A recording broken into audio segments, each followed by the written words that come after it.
오늘 본문은 우리가 잘 알고 있는 본문입니다. 흔하게 탕자 이야기로 잘 알고 있는 본문인데요.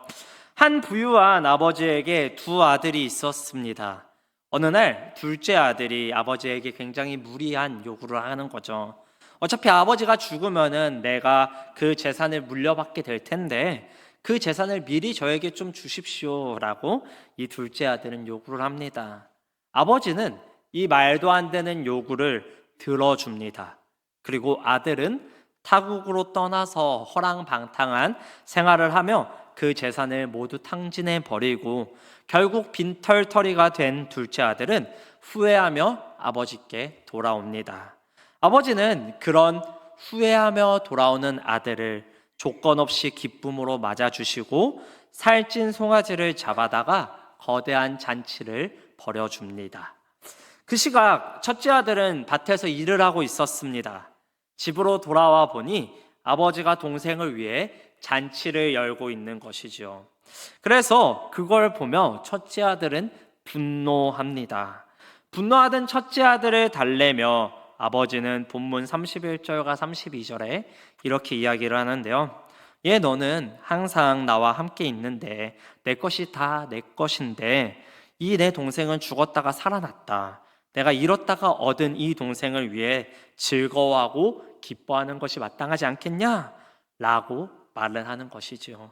이게 오늘 본문의 간단한 요약입니다. 이 이야기는 실화는 아니고 예수님께서 비유로 드신 그러한 이야기인데요. 우리는 이 이야기가 너무나도 익숙합니다. 그래가지고 이 비유의 진정한 의미를 놓쳐버리는 경우가 너무나도 많은데요.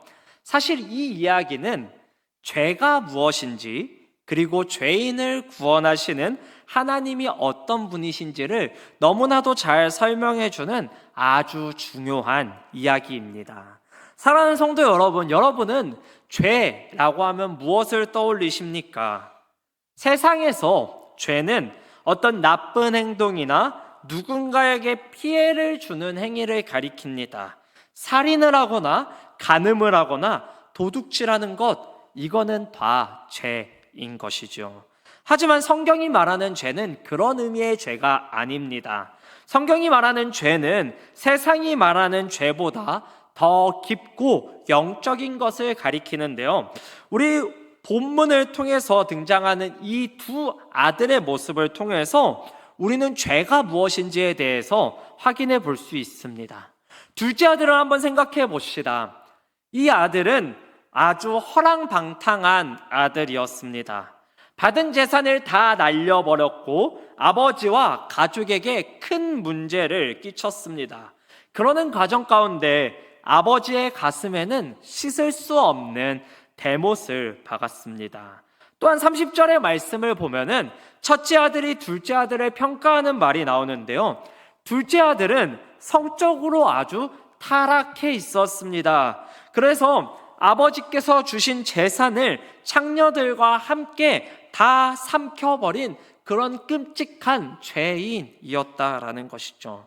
이 둘째 아들의 모습을 보았을 때 우리가 흔히 생각하는 죄인의 대표적인 모습을 확인할 수 있습니다.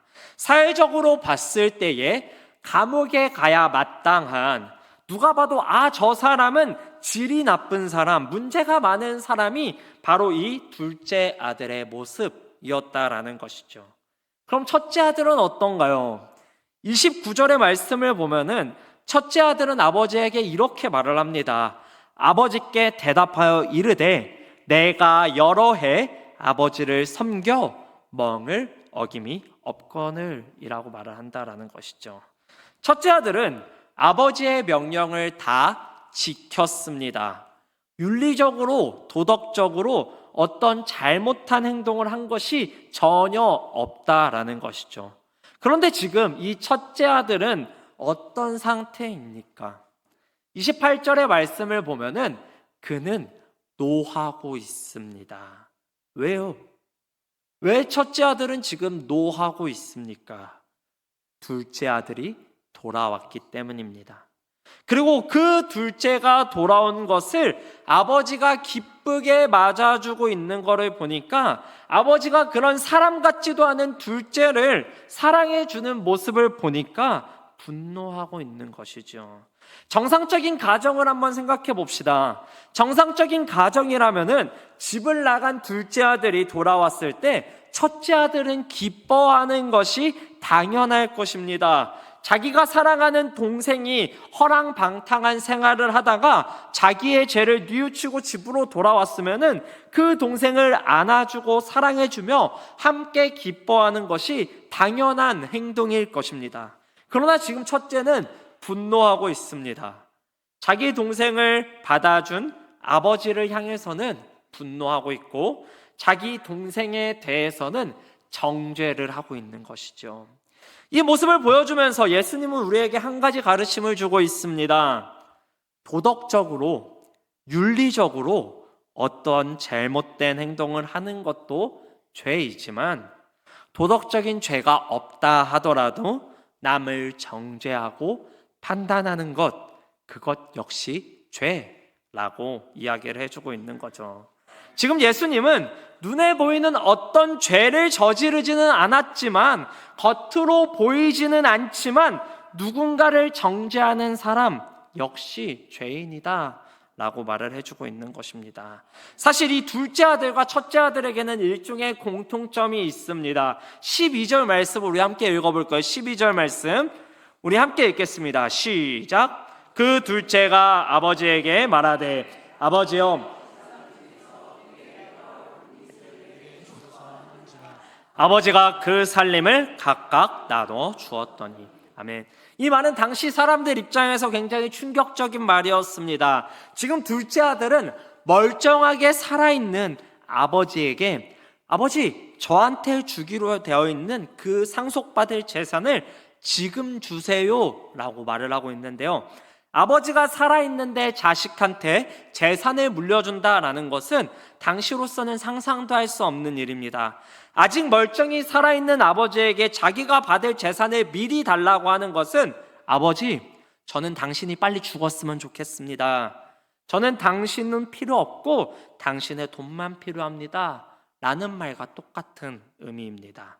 그런 행동을 하는 둘째를 보고 있으면은 아버지에 대한 사랑과 존경은 전혀 보이지 않는 그런 행동을 하고 있는 거죠. 그럼 첫째 아들은 어떤가요? 우리 12절 말씀을 다시 보면은 둘째 아들만 재산을 받은 게 아니라 첫째 아들도 그때 자기의 몫을 받았고 있습니다.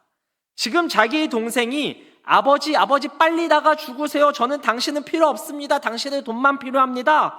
라는 식으로 헛소리를 해대고 있는데 그런 헛소리를 하는 동생을 보면 형은 어떤 행동을 해야 마땅한 것인지 한번 생각해 볼 필요가 있다라는 것이죠. 저에게는 3살 차이 나는 누나가 있습니다. 3살 정도 차이가 나니까 제가 초등학생 때부터 누나에게 굉장히 많이 맞고 자랐습니다. 종종 제가 부모님에게 버릇없는 행동을 하거나 버릇없이 굴면은 누나는 항상 저에게 차마 이 설교 강당에서 입에 담을 수 없는 그런 상스러운 욕을 해댔습니다. 이게 보통 첫째의 역할이라는 것이죠.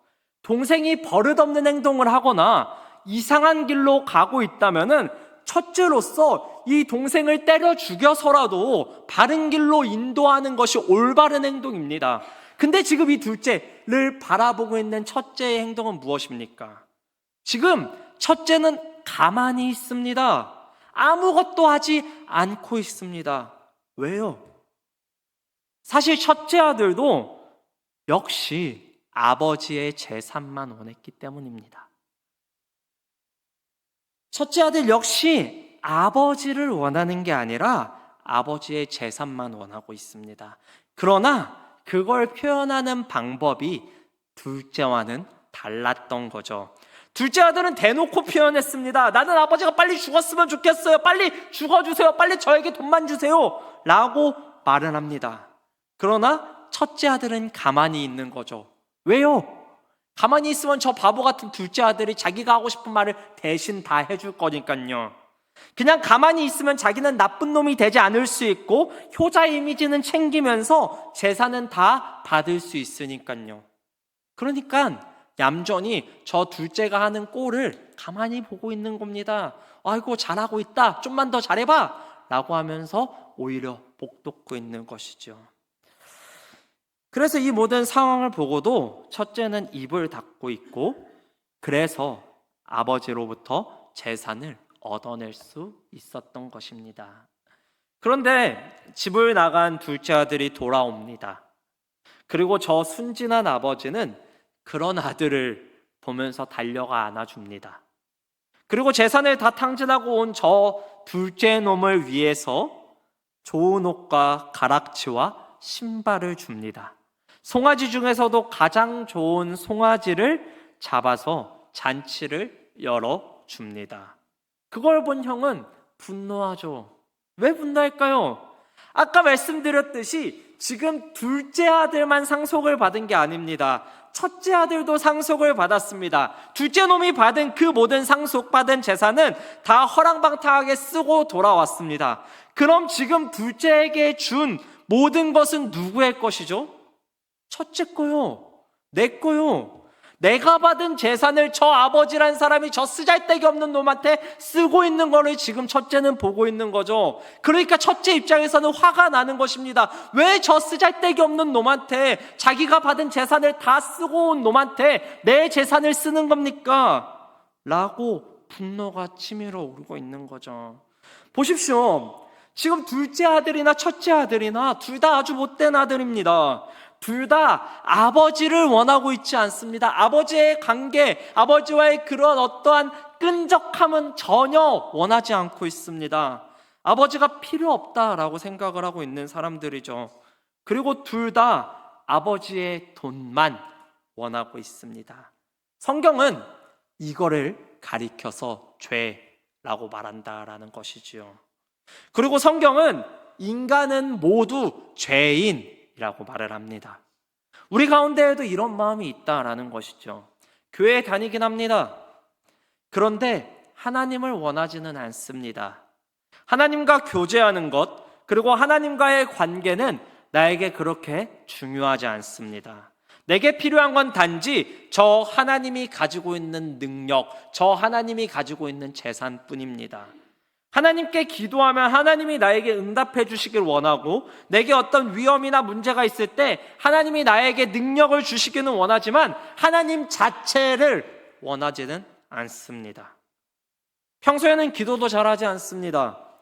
그런데 힘든 일이 있을 때나 눈앞에 어떤 문제가 있을 때 그때는 하나님한테 나아가서 기도합니다.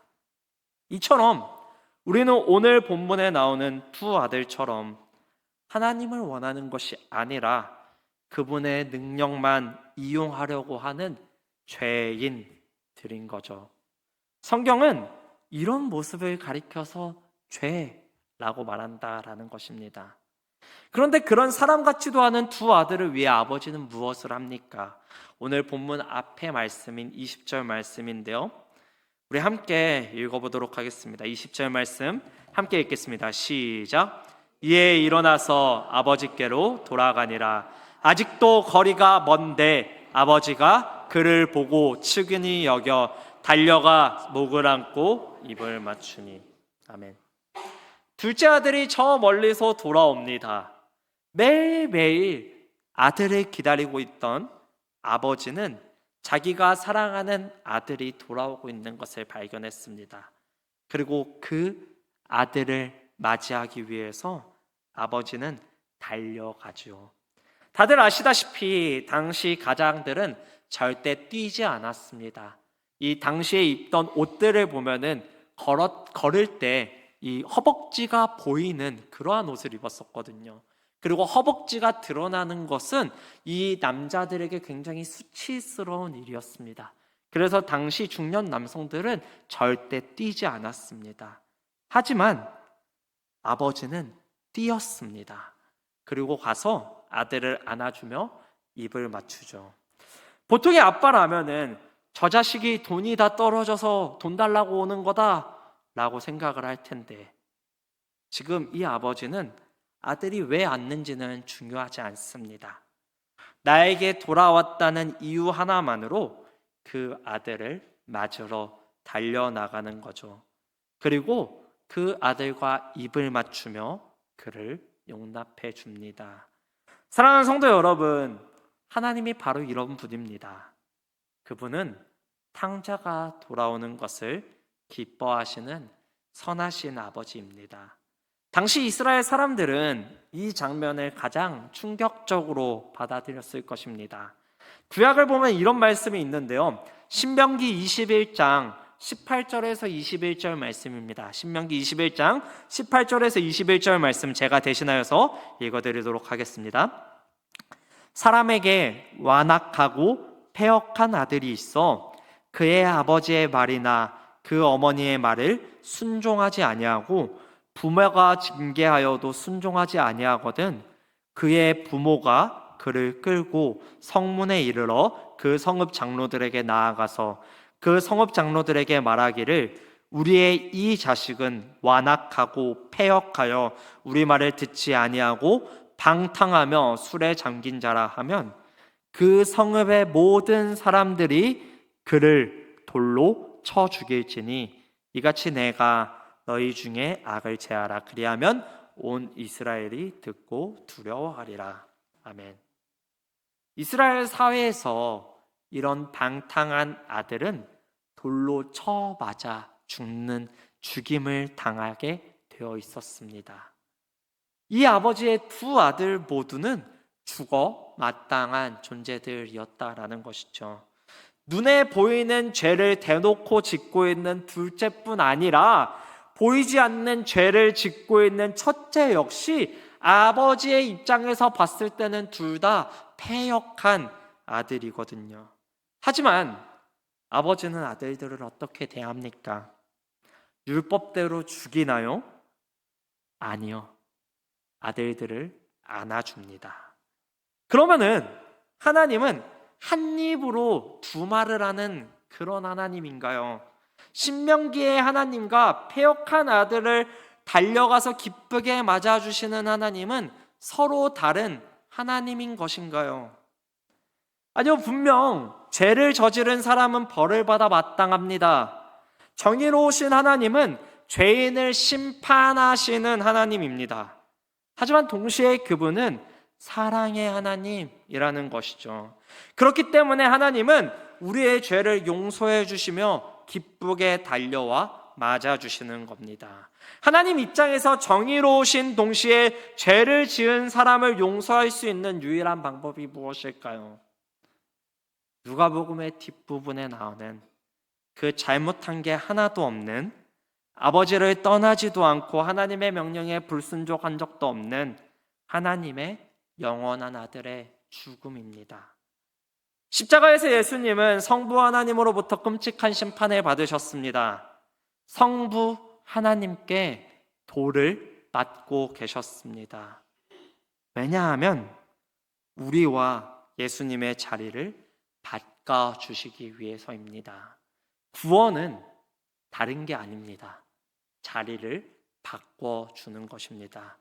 우리가 받아 마땅한 형벌을 죄가 없으신 그분이 대신 받으심으로써 그분이 받아 마땅한 하나님의 사랑을, 하나님의 안아주심과 하나님께 받아 마땅한 잔치를 우리에게 열어주시기 위해서 그분이 십자가에서 우리를 대신하여서 돌을 맞으신 것이지요.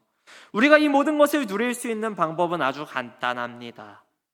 예수님을 믿는 것이지요. 그분께 나아가는 겁니다. 지금도 우리를 십자가의 사랑으로 초대하시는 그분께 달려가면은 하나님은 우리를 위해 제일 좋은 옷을 입혀주시고 손에 가락지를 끼우고 신발을 신겨주시며 우리를 위해 천국의 잔치를 열어주실 것입니다. 잃어버렸다 다시 찾은 우리를 위해 하나님은 지금도 우리를 초대하고 계십니다.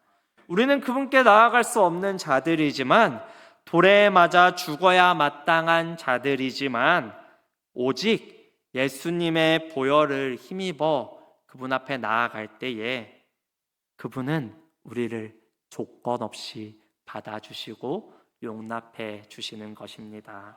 사랑하는 성도 여러분, 우리는 삶을 살아갈 때에 보이는 죄도 보이지 않는 죄도 참 많이 짓고 살아갑니다.